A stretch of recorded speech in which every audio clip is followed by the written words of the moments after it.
reached the Mito podcast. If you're watching or listening, I'm Ashley. And I'm Megan. And today we're going to talk with each other, and we thought we would talk about communication with our kids and what that is like with at least us specifically with the Mito that both of our kids have had or have had. um, and the reason we are bringing this up is because Troy is going to be a teenager really soon. Yes. So he's hitting those milestones that for a neurotypical child, I mean, it's all going to happen. The hormones are hormones. It doesn't matter. Like they come with you if you want them or not. And there's been some trials and tribulations with that, and also the pandemic with not being able to do all the normal regular things. At least that's what I think. Mhm. I don't know. What do you think, Megan? No, I agree. Definitely. I think with Mito kids, we are always careful with, where you take them and what you expose them to, just because of the illness factor and how Mito responds to illnesses. But now it's obviously much different, and there's just very, very few things that we can do and people that we can actually interact with. And so it definitely limits um, what your child is able to do and their experiences that they're able to have. So, that's hard on us as parents, but it's also hard on your children as well.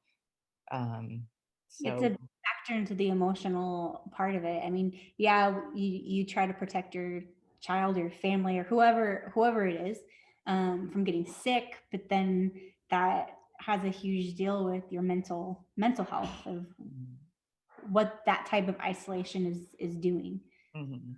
But that's regardless of the pandemic or not, you kind of go through that already with Mito, because when you get that first diagnosis, um, that's the very first thing you do is you just start not closing yourself off, but you become more protective and more careful. And I don't remember if I said this in an earlier podcast, but back in March, when everybody was buying like all the soap and hand sanitizer and paper, I was fully stocked still from when we had Angie. The second we got her diagnosis, I was like, hand sanitizer for everybody. And that's what I got everybody for Christmas too. I was like,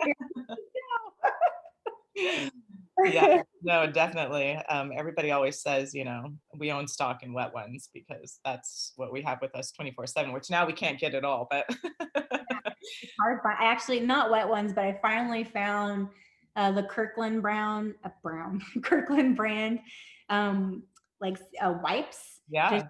cleaning wipes. We haven't been able to get those in forever. No, Yeah, I was super excited. Andrew was like, "Do we need those?" I'm like, "I don't care. it doesn't matter. Somebody needs them. We need them forever."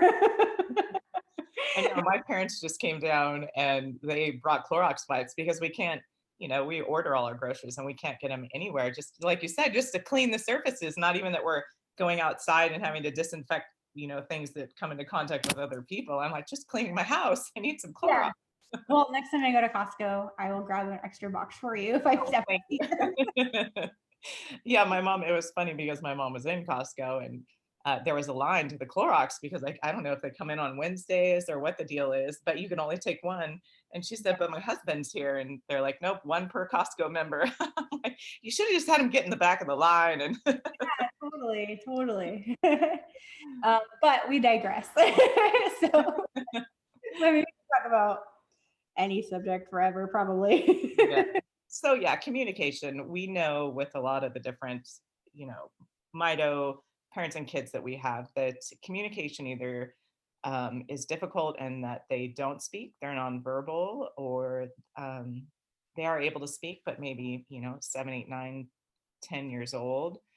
And I think in our case, Troy uses sign, and there are a few words that he can say, but um, it's very interesting. I think even when I was with my nephew Carter and he was just talking away and talking away, and I was just like, oh my gosh, I love this little, his little voice. And you don't realize all the things that are very difficult when you have a child that's nonverbal. And, for us, especially, we just talked about Troy. He's going to be 13 in March. And right now, there's definitely going through puberty, and, he cannot express to us so many different things. And it's just really scary as a parent when you don't know if they're hurt or if they're not feeling well. I mean, obviously, there are certain signs that you pay attention to, but or just different things that they want or that they don't want, or that they, what they want to watch on, a movie, or choosing different things. It's just, it's very difficult. And I think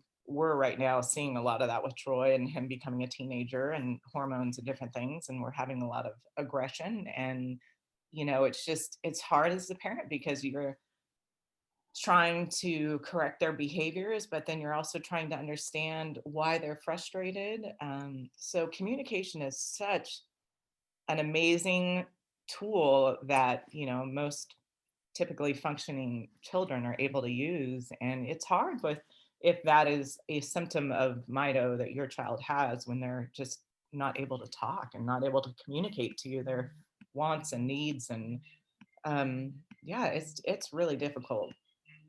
It's I did before we started this podcast, I didn't even think about that.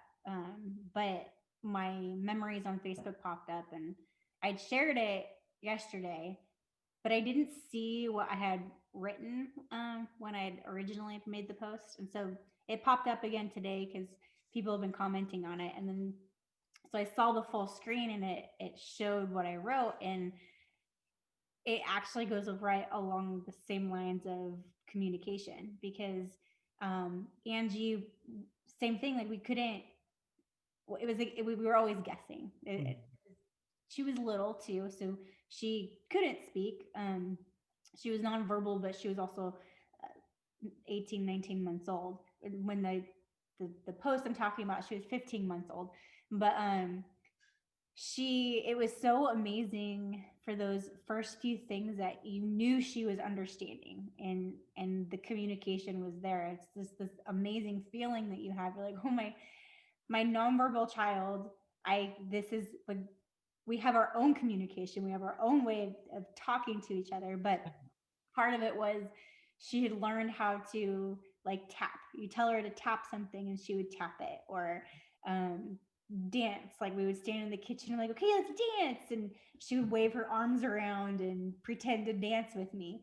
I'm pretty sure she was probably mocking me for most of it. I've seen you two dance. It's pretty cute. But yeah, it's that communication thing that you almost, when you have a young child with Mito, you almost you let go of all of those ideals that youth. That's my cat. um, Talk about communication. Yeah. Um, but you let go of I hate to say it this way, but the normal things that you would expect when you have a child. And so um, when you have those moments of clarity, or you do get to communicate, the feeling is so much more amazing, because He's communicating with us. you would like to be on Zoom. This is like bigger than mine almost. He is so cute. I love him. But it makes it hard because, like you said, if they're sick, or if they're feeling sad or mad or upset about something, they can't just tell you. They can't do it that way. They have their own communication, and as they're getting older, that's harder and harder to understand, because that would be hard even for a neurotypical child, like just about to turn 13. Like that 12 to 13 age is already hard. So I can't even imagine. I mean, they even again, neurotypical child, they don't know what they're feeling. Yeah. So you just, this is an added factor. So that's hard, and I'm sorry that you're having to go through all of that. Yeah, and I think too, like what you were saying, one of the things with nonverbal children, whether they have Mito or they don't, there's many children that are nonverbal that don't have Mito, but just knowing that they understand so much more than they're able to communicate. And we've had situations with Troy where it's like, oh my gosh, he just completely understood what I said or what I told him to do. Or, when they're watching something, a video or something, and they completely respond in you know, the correct way. And you just, you have these moments where you're like, oh my gosh, and I Yeah. think so many people, when your child is nonverbal, they think, oh, well, maybe they don't understand what's going on. But really, they understand so much more. Even, as a parent being around Troy every single day, there's things that I'm sure he understands that I'm not aware of. And it's just because they cannot communicate, it's just so difficult to really um, understand what it is that they know. And so it's amazing when you see. I know when he was much smaller, but I asked him, oh, help mama go get your shoes. And Troy's always been able to scoot around on the ground. Obviously, he can't walk on his own, but he completely scooted over and got his shoes when I came back into the room. And I was, it's just like, oh my gosh, that joy. It's just that little thing that you're like, oh, he completely understood what I asked him to do, and he actually did it.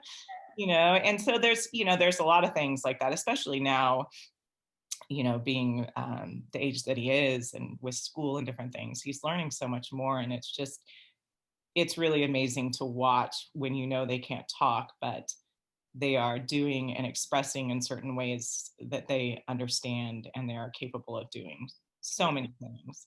Yeah. So that's and then that's hard as a parent too, because you just you're trying to figure it out right along with them. And one of the things that Troy does use is he has an AAC device, which is a communication device. He uses his iPad, and he uses Proloquo to go. And so there's, all sorts of symbols and things. And that's been a very interesting tool to use. And he's very quick to learn different things on it, but it is one of those things that definitely takes some time. So if parents are out there trying to navigate that, I've been trying to take classes and different things, and he has an amazing speech teacher that has really been helping us with that. But that's another way that you can help them to, express different things that they want or need, or how they're feeling. So there's a lot of different things out there, but it's a journey, as is everything else. It's a journey. It is. And they're so smart. Like I Mhm.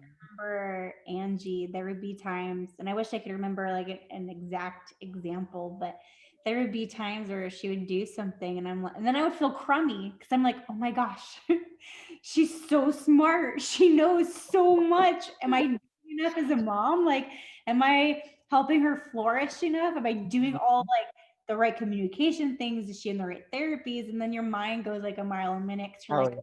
am I doing all the things I should be doing? Is there more? And you just try to Google and search everything you possibly can. And we had just bought her actually the laptop that I'm talking to you on. We had just my stepdad bought it for us because we were going to start introducing communication like apps so Mhm. that we can teach her those things and see how far she could go with it. But we just didn't get the opportunity. Mhm. But yeah, there's a lot of great tools out there, and then I think right now it's also even more difficult because therapy isn't in person for a lot of people, and that's such a challenge to do therapy over Zoom Mhm. or on your own. Like no child wants to listen to their parents all the time. They need that person to interject. They need that almost like that teacher figure, or like a cop, like you don't do anything wrong when the cop is talking to you. Exactly. You're on your best behavior. Exactly. And they try really hard because they want to impress that person, and they don't want to impress mom or No. dad or anything like that. Like that's not cool, and they're just used to you. So that I think has been a hard thing for a lot of families right now that are not able to do in-person Mhm. therapy. You come into your house or going somewhere like that's I can't even imagine. I can't imagine how it would be with Angie, because Mhm. I know our lives we would be living our life completely different than what we do right now. And she was already tired of me just spending the day with me. So I can't imagine 9 months later, she'd probably hate me. Well, I know from with Troy, obviously, he has all his, well, he has PT, OT, speech, and he has a teacher that he sees every day. And his providers are, like I said, so amazing. His teacher is amazing with him. And it is very different on the computer screen compared to having someone in person. And um, I know that, Troy's been doing this for what, like we said, 8, 9 months. And you can just tell he's over it. He's definitely over it. He wants to see Miss Molly in person. He wants to interact with her. He wants to do his music therapy in person. He wants to, you know, yeah, it is difficult. And of course, everybody's doing the best that they can. I mean, my husband's a middle school teacher and he's having to Zoom and do all that. And so everybody's doing the best they can. But yeah, it is so different for our kids who receive all these therapies because it's night and day having it in person compared to um, over Zoom. And it's mom doing everything. It's mom taking Troy to walk in the walker, and it's mom standing him up at the counter, and he's over mom. Mom sits next to him during school the whole entire time, and she's putting her arms up and doing the moves, and he's pushing me away, going, nope. So yeah, it's a trying time, but we're also thankful too that we can even still have this because I mean, Troy can't be in person with so many of his different providers. So we're very thankful that we have Zoom and we can do this, but it is different. It is challenging for teachers. I know my husband literally spends 3 times the amount of time and work trying to come up with lessons and make it interesting for his students on Zoom than he did in the classroom. So Yeah. it's interesting.